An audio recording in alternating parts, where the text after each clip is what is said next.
मैं आपके बीच आज संविधान और राज्य व्यवस्था से संबंधित कुछ महत्वपूर्ण मुद्दों को रखने जा रहा हूँ। संविधान आखिर है क्या? हमारे देश को संविधान की आवश्यकता क्यों पड़ी? इसी पर आज मुख्य रूप से चर्चा करेंगे। संविधान किसको कहते हैं? अगर संविधान का संधि विच्छेद किया जाए तो उसे सम जोड़ विधान, सम मिस होता है बराबर और विधान मिस होता है नियम और कानून। किसी भी देश का संविधान उस देश के नियमों एवं कानूनों का ऐसा संग्रह है जिसके आधार पर उस देश का शासन एवं प्रशासन चलाया जाता है तथा उनके बीच समन्वय एवं नियंत्रण स्थापित किया जाता है। अर्थात कहने का मतलब ये हुआ, हमारा संविधान नियम और कानून का संग्रह है जिस पे शासन और प्रशासन जो है कि उस पर नियंत्रण स्थापित करती है। तो यहाँ पर देखना है कि शासन का अर्थ क्या होता है। शासन का अर्थ होता है प्रबंध करना, व्यवस्था करना, देखभाल करना या सेवा सत्कार करना, जबकि प्रशासन का अर्थ होता है उपयुक्त कार्यों अर्थात शासन को व्यवस्थित रूप प्रदान करने में सक्षम होना।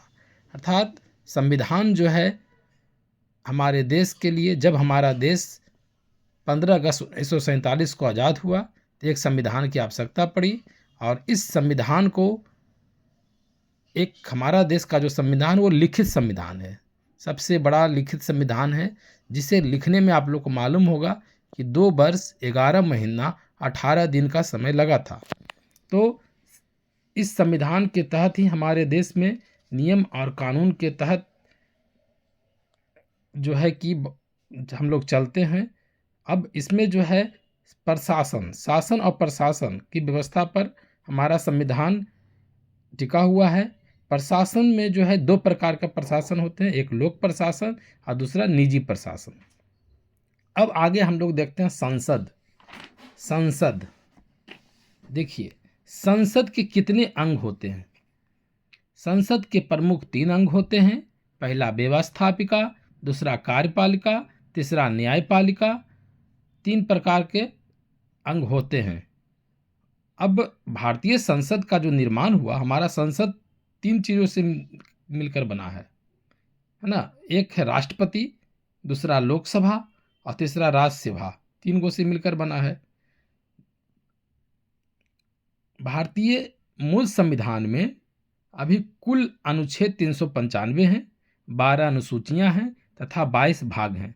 जब हमारा संविधान जिस समय लिखा गया था उस समय उसको मूल संविधान कहते हैं और उस समय कुल 395 अनुच्छेद, 12 अनुसूचियां और 22 भाग थे।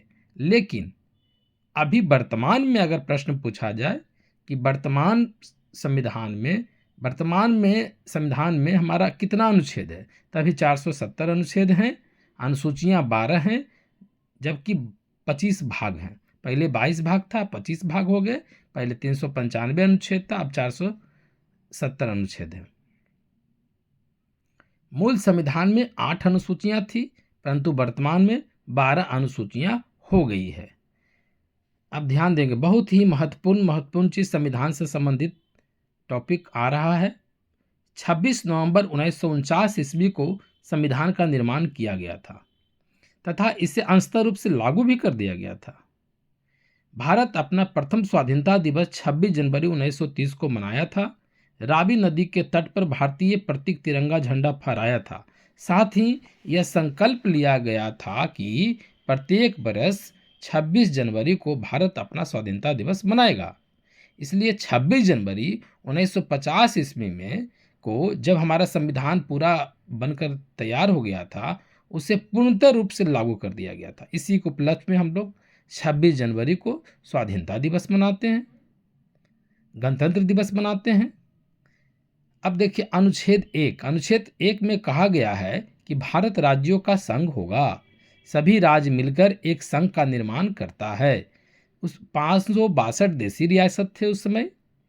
अनुच्छेद 370 के तहत जम्मू कश्मीर को एक अलग विशेष राज्य का दर्जा दिया गया था।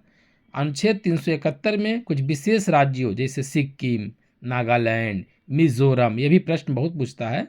अनुच्छेद 371 में कुछ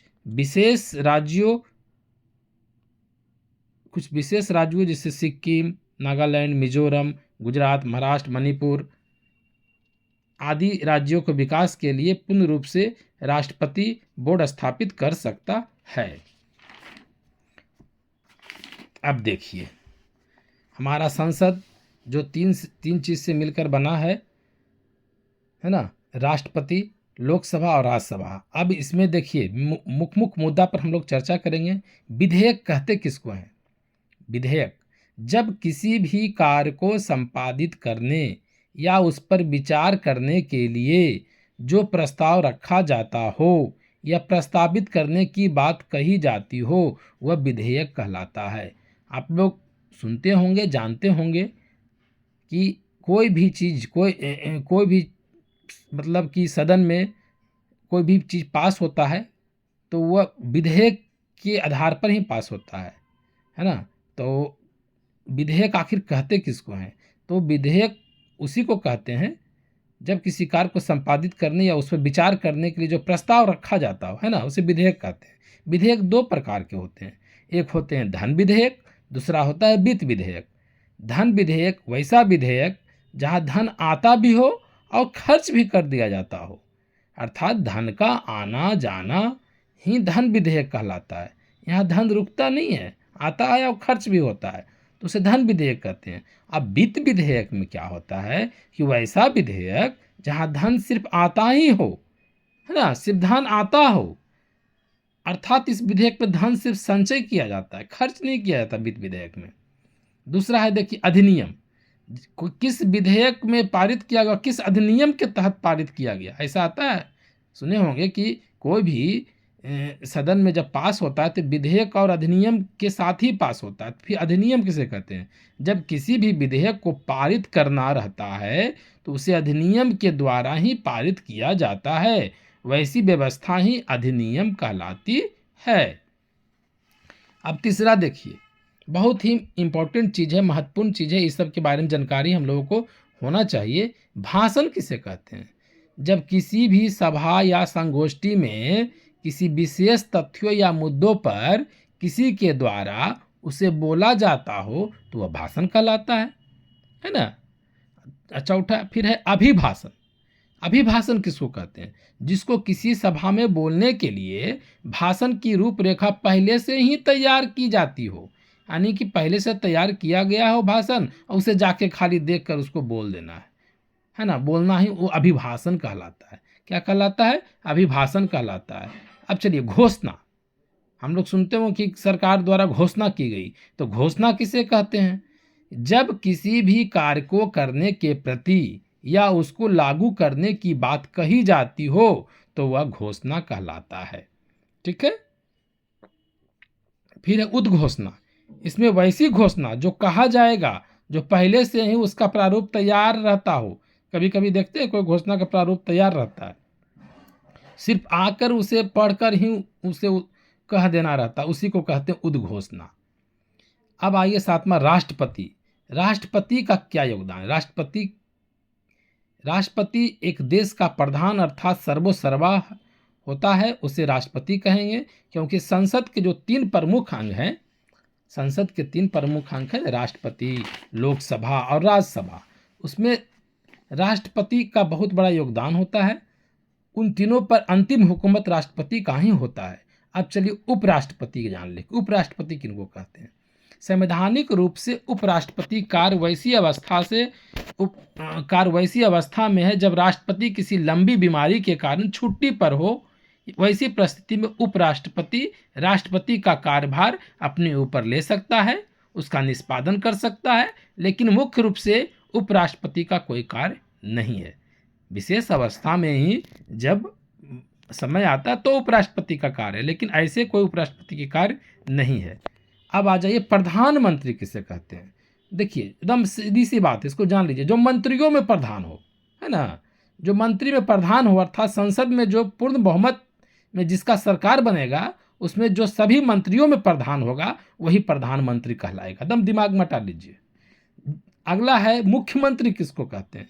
जो जिस राज्य में मंत्री में मुख्य हो वह मुख्यमंत्री अर्थात पूर्ण बहुमत में हो और उसी में प्रमुख होना चाहिए, उसे मुख्यमंत्री कहेंगे।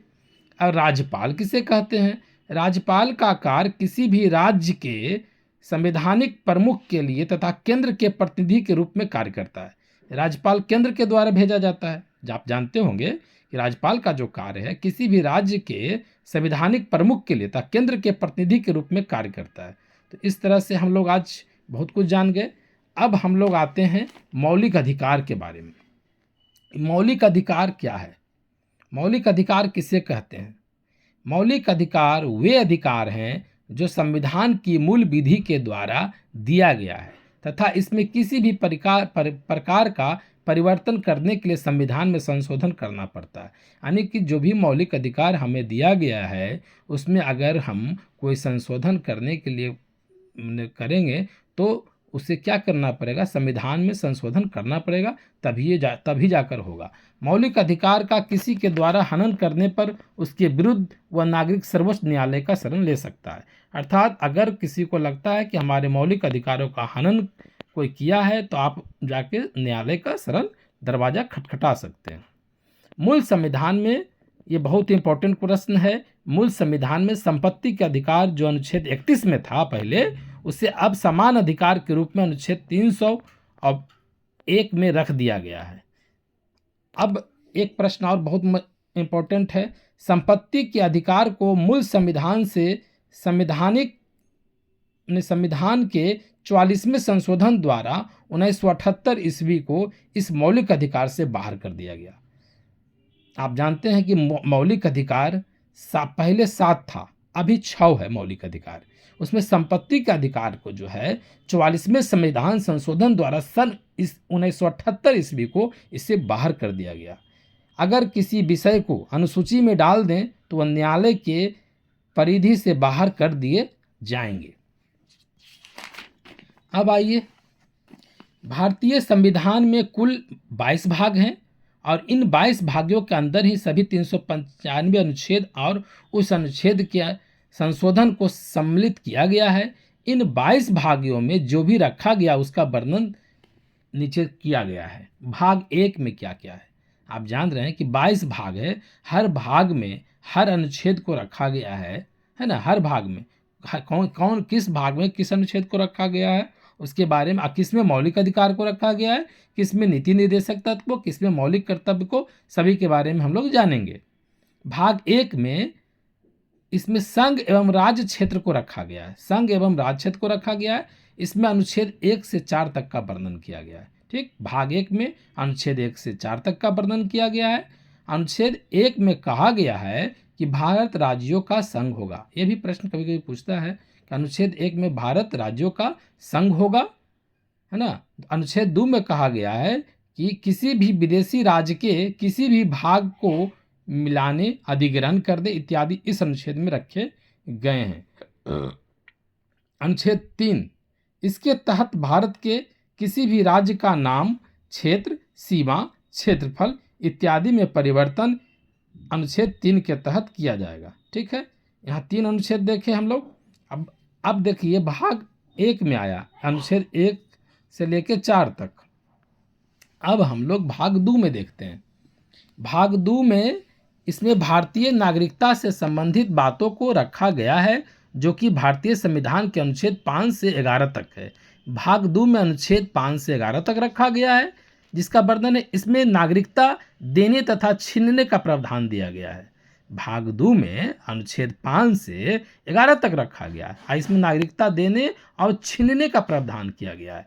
अब देखिए भाग 3, यह मौलिक अधिकार से संबंधित है। हम लोग जो मौलिक अधिकार पढ़ते हैं, मौलिक अधिकार हम लोग को जो मिला हुआ है जिसके तहत हम देश में किसी भी कार्य को आसानी से करते हैं, तो यह जो है मौलिक अधिकार संविधान में भारतीय संविधान के अनुच्छेद 12 से 35 तक का वर्णन जो है, अनुच्छेद 12 और 35, ये मौलिक अधिकार में अनुच्छेद 12 से 35 तक वर्णन किया जो कि भाग 3 में रखा गया है। मौलिक अधिकार में किसी भी प्रकार का हस्तक्षेप करने पर न्यायालय का संरक्षण अधिकार है। सर्वोच्च न्यायालय भारतीय संविधान के अनुच्छेद 32 तथा उच्च न्यायालय भारतीय संविधान के अनुच्छेद 226 के तहत मौलिक अधिकार का उल्लंघन होने पर उसमें हस्तक्षेप कर सकती है। अर्थात सर्वोच्च न्यायालय और उच्च न्यायालय दोनों की भागीदारी इसमें होगा। चलिए अब हम लोग देख लेते हैं, वर्तमान में भारतीय संविधान में 6 मौलिक अधिकार है। हम लोग मौलिक अधिकार देख रहे थे। 6 मौलिक अधिकार कौन कौन सा अधिकार है इसको देख ले। समता का अधिकार नंबर 1, नंबर 2 स्वतंत्रता का अधिकार, नंबर 3 शोषण के विरुद्ध अधिकार, नंबर 4 धार्मिक स्वतंत्रता का अधिकार, नंबर 5 शिक्षा एवं संस्कृति का अधिकार, नंबर 6 संवैधानिक उपचार का अधिकार। पहला है समता का अधिकार। समता का अधिकार का मतलब हुआ इस अधिकार में अनुच्छेद 14 से 18 तक का वर्णन किया है। समता का अधिकार में अनुच्छेद 14 से 18 तक वर्णन किया गया है। अनुच्छेद 14 में बोला गया है कि सभी को विधि के समक्ष समानता का अधिकार है। अनुच्छेद 15 में के तहत धर्म, मूल वंश, जाति, लिंग इत्यादि के आधार पर कोई भी भेदभाव नहीं करेगा। अनुच्छेद 16 में सार्वजनिक नियोजन में सभी के साथ समानता का अधिकार है। इसी में अनुच्छेद 16 का डी के तहत पिछड़े हुए नागरिक के उन्नति के लिए सरकार विशेष व्यवस्था करेगी। अब देखिए अनुच्छेद 17, ये बहुत ही इंपॉर्टेंट वीवीआई प्रश्न है। देखें वीवीआई किया भी हुआ है, ये बराबर परीक्षा में पूछा जाता है। अनुच्छेद 17 के तहत अस्पृश्यता का अंत किया गया था। छुआछूत प्रश्न पूछा जाता है कि अस्पृश्यता का अंत किस अनुच्छेद में किया गया था। तो अस्पृश्यता का अंत, छुआछूत का अंत अनुच्छेद 17 में किया गया था। उसके बाद अनुच्छेद 18 में उपाधियों का अंत किया गया। सिर्फ सरकारी द्वारा ही कुछ लोग जैसे सरकारी, सेना या विधि संबंधित सम्मान के सिवा और कोई भी उपाधि प्रदान नहीं करेगा, ऐसा अनुच्छेद 18 में कहा गया। उसके बाद है स्वतंत्रता का अधिकार। स्वतंत्रता का अधिकार में अनुच्छेद 19 से लेकर 22 तक को रखा गया। अनुच्छेद 19 के तहत भारतीय नागरिकों को बोलने की स्वतंत्रता, घूमने की स्वतंत्रता, कहीं भी बस जाने की स्वतंत्रता, कहीं सम्मेलन करने की स्वतंत्रता, कहीं संघ बनाने की स्वतंत्रता इत्यादि प्रदान की गई है। प्रेस की स्वतंत्रता 19 क या 19(1) में रखा गया है। अनुच्छेद 20 में कार्यरत विधान शामिल है, अर्थात यदि कोई भी व्यक्ति अपराधी है तो उसको उस समय दिए गए अपराध के लिए जो दंड निर्धारित है उसी के अनुसार दंडित किया जाना चाहिए। किसी भी अपराधी को एक अपराध के लिए एक ही बार दंड दिया जाना चाहिए, बार बार उसी अपराधी के लिए दंडित नहीं किया जाना चाहिए। अनुच्छेद 21 में प्राण एवं दैहिक स्वतंत्रता से संबंधित है। अनुच्छेद 22 निवारक निरोध अर्थात पाप करने से रोकना है। अब तीसरा मौलिक अधिकार जो आपको है वह है शोषण के विरुद्ध अधिकार। शोषण के विरुद्ध अधिकार अनुच्छेद 23 से 24 तक के है। अनुच्छेद 23 में यह भी बहुत इंपॉर्टेंट महत्वपूर्ण प्रश्न है कि अनुच्छेद 23 में बालाश्रम पर रोक अर्थात वेश्यावृत्ति पर रोक संबंधित वर्णन। कई प्रश्न पूछा जाता है कि किस अनुच्छेद के तहत बालाश्रम पर रोक लगाया गया या वेश्यावृत्ति पर। अनुच्छेद 23 में, ठीक है। अनुच्छेद 24 में 14 वर्ष से कम उम्र वाले बालकों को किसी भी जोखिम भरे कार्य, कारखाने या खान में काम करने या संबंधित रोक लगाया गया है। यह भी प्रश्न बहुत ही इम्पोर्टेंट है। किस अनुच्छेद के तहत 14 वर्ष के नीचे बच्चे को कल कारखाने या बाल श्रमिक कार्य करने या जोखिम भरे काम करने के लिए रोका गया है? तो अनुच्छेद 24 के तहत। अब हमारा मौलिक अधिकार का चौथा अधिकार धार्मिक स्वतंत्रता का अधिकार। इसमें अनुच्छेद 25 से 28 तक को रखा गया है। धार्मिक स्वतंत्रता में अनुच्छेद 25 में किसी भी धर्म को मानने का अधिकार है। हम किसी भी धर्म को मान सकते हैं, इसमें कोई रोक टोक नहीं है। अनुच्छेद 26 में धार्मिक कार्यों के प्रबंध करने की स्वतंत्रता है। अनुच्छेद 27 में धार्मिक आय से प्राप्त कर से स्वतंत्रता है, यानी आप धार्मिक के आधार पर आपको अगर पैसा आता है तो उस पर कोई कर नहीं लगेगा, यह अनुच्छेद 27 में कहा गया है। अनुच्छेद 28 में किसी के विरुद्ध धर्म भाषा को सुरक्षित रखने की स्वतंत्रता है। अब पांचवा मौलिक अधिकार है शिक्षा एवं संस्कृति का अधिकार। इसमें अनुच्छेद 29 से 30 का वर्णन है। अनुच्छेद 29 भारत के राज्य क्षेत्र के नागरिकों के किसी अपनी नीति, संस्कृति या भाषा है उसे बनाए रखने का अधिकार प्राप्त है।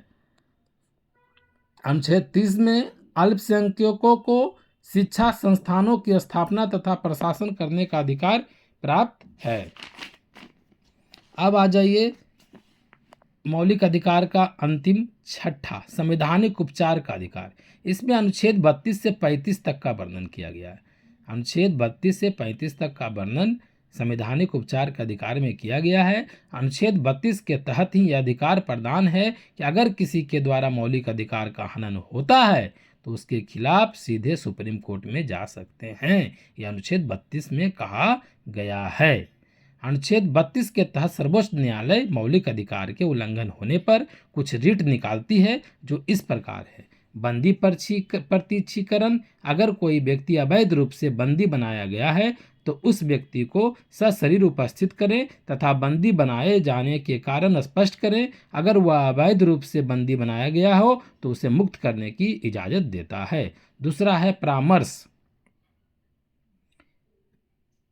दूसरा है परमादेश। सर्वोच्च न्यायालय किसी ऐसे पदाधिकारी अथवा सार्वजनिक संस्थानों को यह आदेश जारी करता है कि सार्वजनिक उत्तरदायित्व का निर्वहन ठीक प्रकार से करे। फिर है प्रतिषेध। सर्वोच्च न्यायालय या उच्च न्यायालय द्वारा अपने अधीनस्थ न्यायालयों को यह आदेश देती है कि अपने यहाँ हो रही कार्यवाही को बंद करे, क्योंकि यह उसके क्षेत्राधिकार के बाहर का विषय है। चौथा है उत्प्रेषण। किसी भी विवाद को निम्न न्यायालय से उच्च न्यायालय में भेजने के लिए जो जारी किया जाता है वह अधिकार ही उत्प्रेषण कहलाता है। पांचवा है अधिकार परीक्षा या पूछना। जब कोई व्यक्ति किसी पद पर कार्य करने का अधिकारी नहीं होता है लेकिन फिर भी वह उस पद पर कार्य करने लगता है तो वह न्यायालय उस व्यक्ति से पूछता है कि आप किस अधिकार के तहत इस पद पर कार्य कर रहे हैं। यदि वह व्यक्ति असंवैधानिक रूप से पद पर विराजमान है तो उसे उस पद से हटने का रिट जारी करता है। अब है न्याय पुनर्विलोकन। संविधान की सर्वोच्चता की रक्षा करने का अधिकार न्यायपालिका को प्राप्त है। जब विधायिका कोई ऐसा कानून बनाता है जो संविधान के खिलाफ है तो न्यायपालिका उसे अवैध घोषित करती है, तो इसे ही न्याय पुनराविलोकन कहते हैं। ठीक है। अब दो महत्वपूर्ण पॉइंट नीचे और है। मौलिक अधिकार को संयुक्त राज्य अमेरिका के संविधान से लिया गया है। बहुत बार प्रश्न पूछता है कि मौलिक अधिकार को किस देश से लिया गया है, तो मौलिक अधिकार का जो है संयुक्त राज्य अमेरिका के संविधान से लिया गया है। फिर भारत में न्याय पुनर्विलोकन की अवधारणा संयुक्त राज्य अमेरिका से ही लिया गया है। इस तरह से आज का यह संविधान से संबंधित अनुच्छेद 35 तक चर्चा कर लिए। हम लोग मौलिक अधिकार को भी देख लिए। इस तरह से आज का विषय अध्याय यहाँ समाप्त होता है। अगला संविधान से संबंधित अध्याय अगला पाठ में हम इसको चर्चा करेंगे। धन्यवाद।